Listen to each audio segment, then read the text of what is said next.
Hello, hello, good morning, what is up, what is good? We have a new chapter of One Piece, of course. Having some coffee, too. This is 1141 with the mysterious title, An Older Woman, which could be referring to Scopper Gaban and his older wife, older and larger giant wife. Certainly could be one interpretation. I'm not sure what else it would be, but, you know, a lot of things are happening in this arc, a lot of directions moving at once, a lot of parallel plot lines being set up. Last chapter, I was very excited by the sudden arrival of the other holy knights. I can't remember the dude's name, but the strange draconic man, Sir Killingham, really captured my imagination. So I'm hoping to see at least a little more of them getting into action, even though their plan is very heinous, you know, kidnapping giant children in order to have leverage over the kingdom of Elbaf. I think their actual personalities seem very funny and entertaining, and I just can't wait to see them do more of anything. But yeah, let's see what this chapter is actually about. Like I said, it could be about like 15 different things. I think we're still in kind of like the pre-ignition phase. This one might be more focused on Luffy getting back to Loki, or maybe some stuff happening at the Giant's Feast, or maybe some stuff happening at the school. But I don't know if we're going to get into the full action of, you know, holy knights kidnapping giants and our heroes fending them off yet. Okay, on the cover page, we continue seeing the torment of poor Alti, who is crying so hard she can't see. And I suppose where this is heading is that Yamato will save Alti, and then Alti will be, if not a full-on ally, then somebody we're kind of friendly with. Which you never, ever know in the world of Oda. I assume that this whole entire cover story is going to end with Yamato setting ambiguously off to sea, perhaps to show up in a future adventure in the main plotline. And maybe Yamato will have Alti in tow when he syncs up with the Straw Hats at some point in the future. Could be good, could be good. I don't know. I like Alti. I think Alti is very funny. So I wouldn't be against it. Okay. Nami, very disappointed, hoping to find treasure. All the treasure was long gone.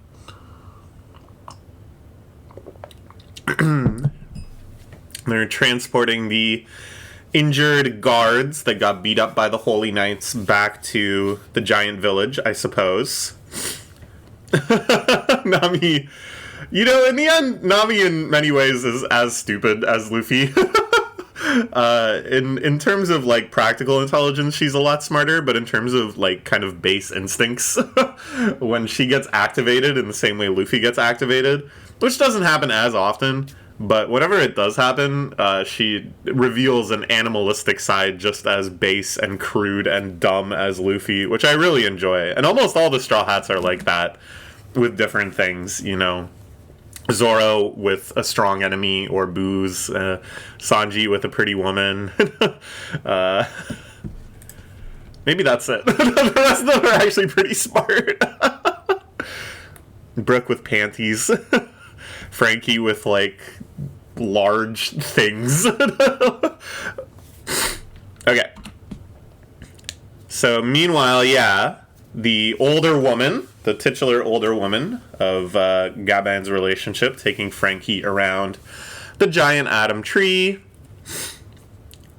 We live in the branches of the enormous tree, each of which has its own long history. Again, very tellingly, they're not focusing on it, but they're not letting us forget that there's another layer above everything we've seen so far, including on this diagram.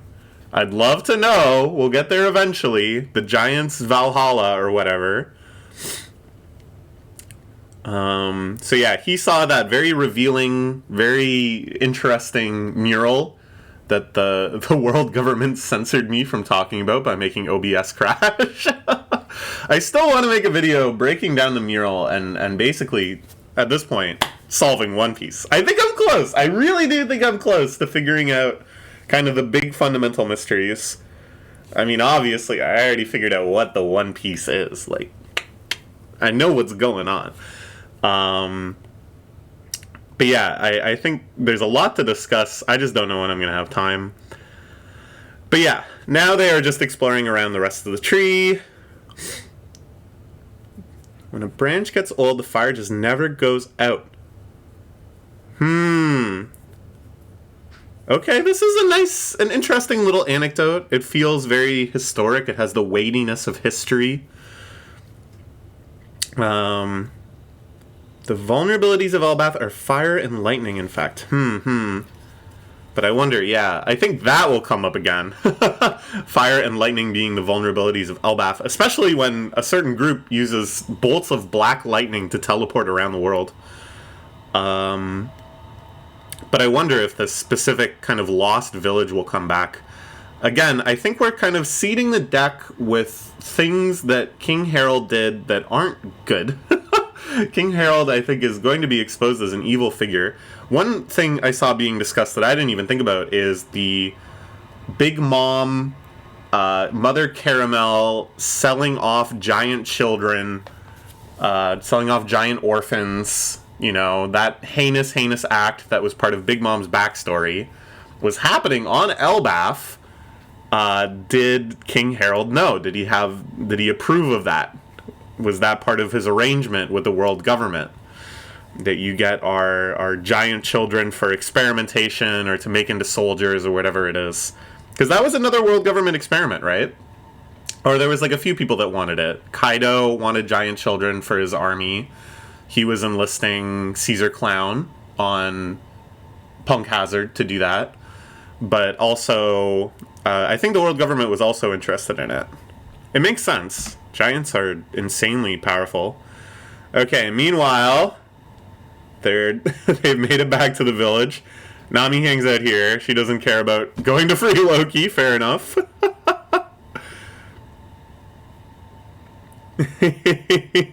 An older woman. Oh, this is fun. This is really capturing the spirit of a feast and drunkenness, and Usopp totally plastered an older woman.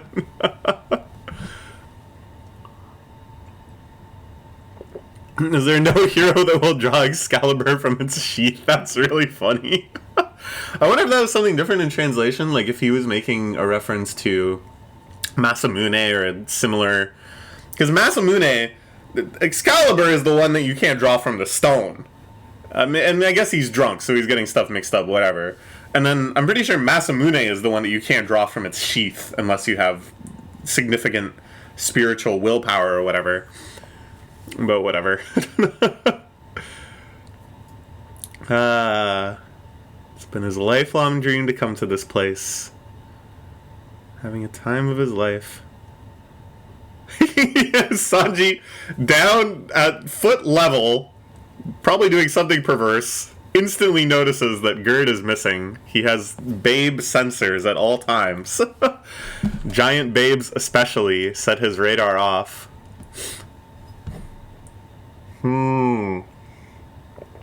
The castle guard's getting treatment. Makes sense. She is the doctor of the new giant pirates. Some small but powerful human weapon. I went there to inspiration for my blog castle, I see.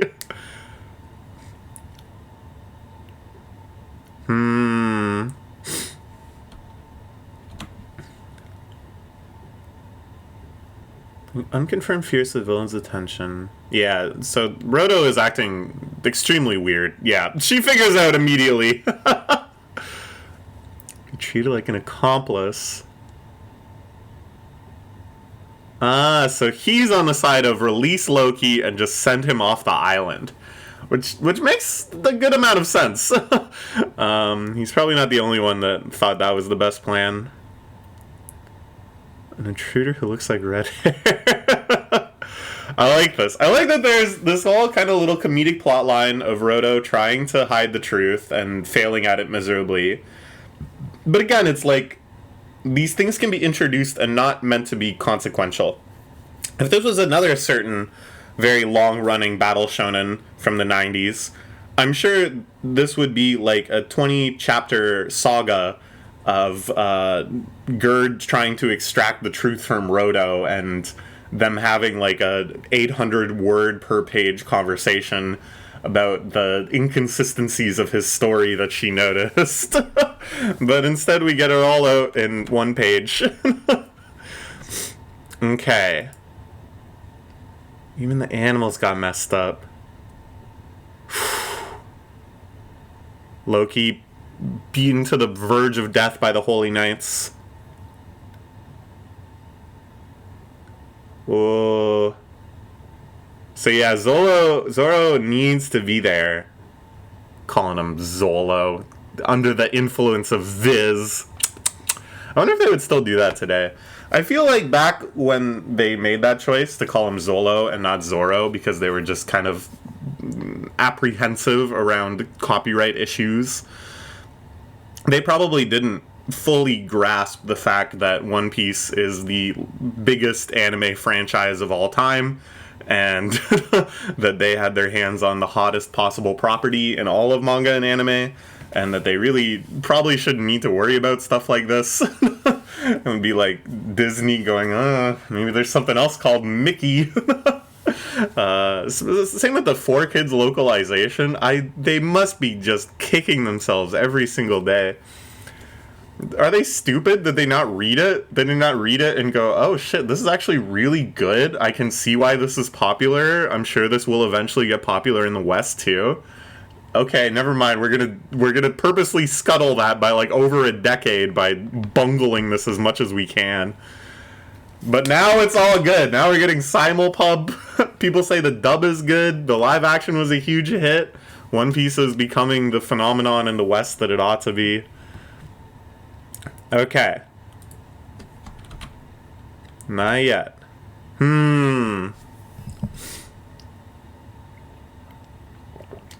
Oh, so this was unclear to me. I'm sure it would have been evident if I really paid attention to the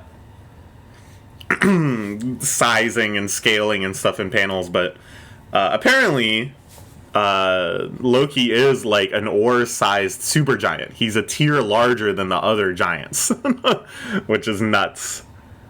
Okay. It's gonna be a major problem, even for Elbaf.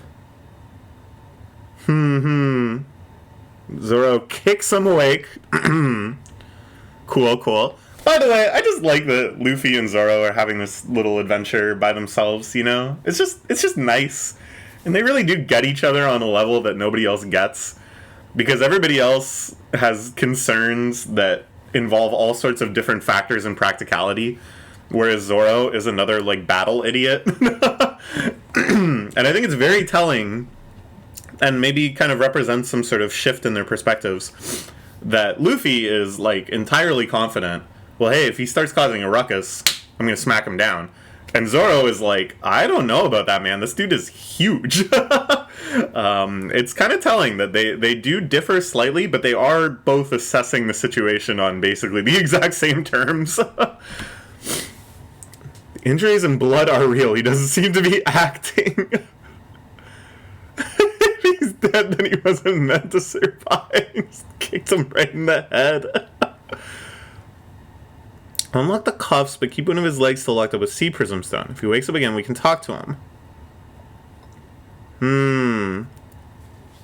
I don't know if the doctors in the village are going to be interested in treating Loki. He's quite the pariah. And that's how they find out we freed Loki, though. We're gonna get kicked out of the country. Well, me too. Can't get better without food.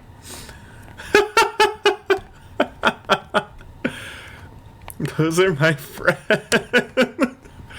This is great. Okay.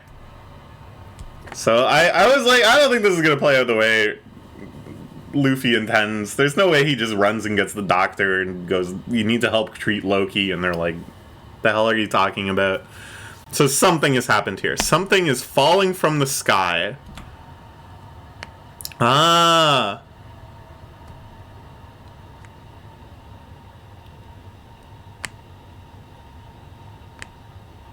What the heck? The new giant pirates with Sanji are crashing down. I suppose because Gerd was able to extract the truth from the dumbass Road. Rodo told them that they were in there to get the key to Loki's cuffs, and now they're here to stop Luffy. Makes sense. But they brought the doctor. Luffy's super-sized Gum Gum balloon. Probably the biggest Gum Gum balloon we've ever seen. I love the way the giants always cram themselves into boats that are just barely big enough for them. It's so comical. It sends them all flying in again. We only got severely injured instead of dying immediately. Whatever you do, Straw Hat, don't free Loki. Yeah, here you can see the size differential quite easily. That Loki is significantly bigger than these other giants. Made Rodo spill the beans. You can't trust Loki. He's a cunning, cruel, vicious, backstabbing, and conniving villain. Known Loki since we were children. Told you anything that made him sound sympathetic that he's lying. Luffy with his I got in trouble trying to look innocent face. A classic. It's too late. Oh, he's roused himself. Loki is alive and awake and mostly freed. Still one sea prism cuff on at his ankle. Damn, what an awesome panel. Oh, man. Freaking sweet. And so different than when they fought Oars, you know? Because Oars, that was Luffy. Luffy could never stand with his face shadowed looking ominous like that in his life. Maybe, you know, when he's really pissed off at somebody, he kind of gets that look. But certainly not with this sort of framing, this sort of scale we'd never see from Oars. What an awesome shot. Bruh, it's like it seems like a weird way to write, but more and more I'm convinced that Oda, when he's thinking about, okay, we're gonna have an arc on Elbaf, it's the land of the giants, he actually might make a list of what are scenes that I think are so definitive that are associated with giants that I just have to come up with some way to include. All these powerful moments that only can happen on the land of giants. You know, the food is big. The giants are like Vikings. They have to have a big feast and celebrate. There has to be a scene where a giant stands opposingly over Luffy. You know, on and on and on. Something, you know, coming up with the idea of the block castle and them being the size of toys and everything. It all seems to kind of come from just this very creative, very inspired understanding of what's going to make like a really awesome kind of climactic scene. And just being very thorough and comprehensive about what are all the opportunities we can get from this story, from this setting, from this premise of the land of giants. And I think this is how Wano worked too. And if the people that complain about Wano being like overstuffed, I think it's because Oda had just so many ideas for what ancient Japan land should contain. And you had to find a spot for all of them. Man, it's like such a good system because when you get these moments, they're so good. Take your hand off Ragnar. Uh-oh. What is he? He's got some massive blade that he was sitting in front of.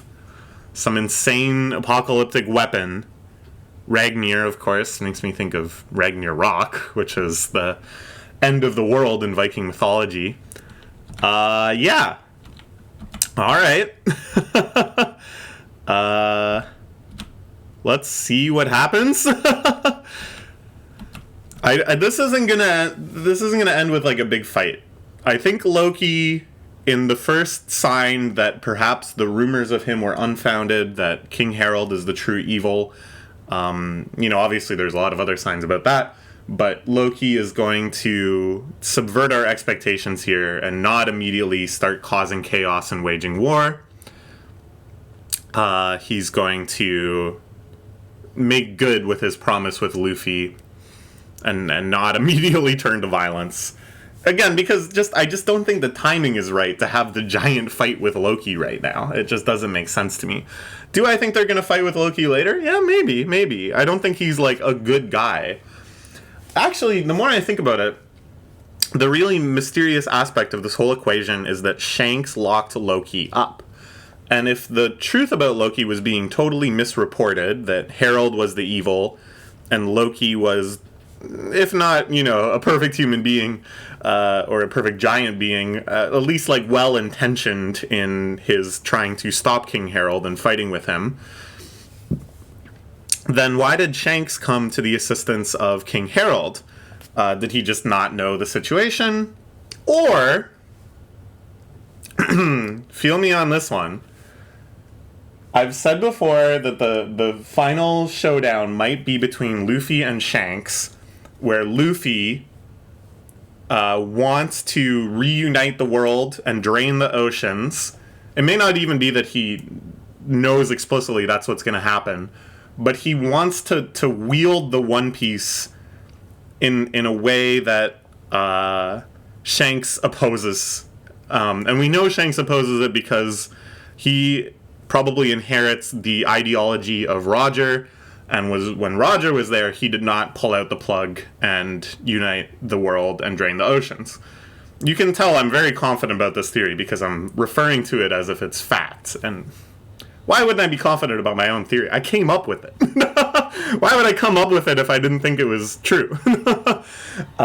So I think that Loki, who also has grand aspirations and thinks of himself as the reincarnation of Nika, the sun god, and who knows, maybe he is.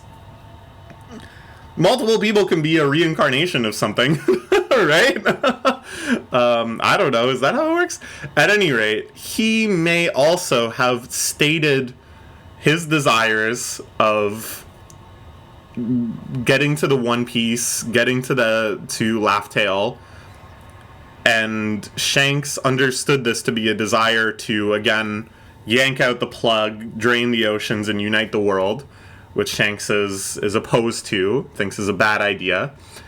And thereby, even though Shanks may have been ambivalent or uninformed or whatever about the current situation with Loki and the Herald and the world government, he chains up Loki because he is just ideologically opposed to him on that front. I don't know. Does that make sense? A little. Because, you might think, oh, but Loki is more on the isolationist side. King Harold was the one that was trying to unite Elbaf with the world and the world government. But Loki could be in favor of just destroying the world government, and probably the most effective way to destroy the world government would be to drain the oceans and thus create the potential for a grand united front against all tyranny and oppression the world over. The world government wields a lot of its strength through isolation, through being able to put specific islands and countries under its heel without the fear of other countries retaliating on behalf of them. Okay, we'll see. I love the grinning of Loki at the end here. Okay, another pretty keynote chapter. Less eventful than some others. No Sir Killingham, unfortunately. But man, I love this scene with just Usopp talking to the chief. He wants an older woman. Great line. Okay. Alright. Let's check in next week. See what happens.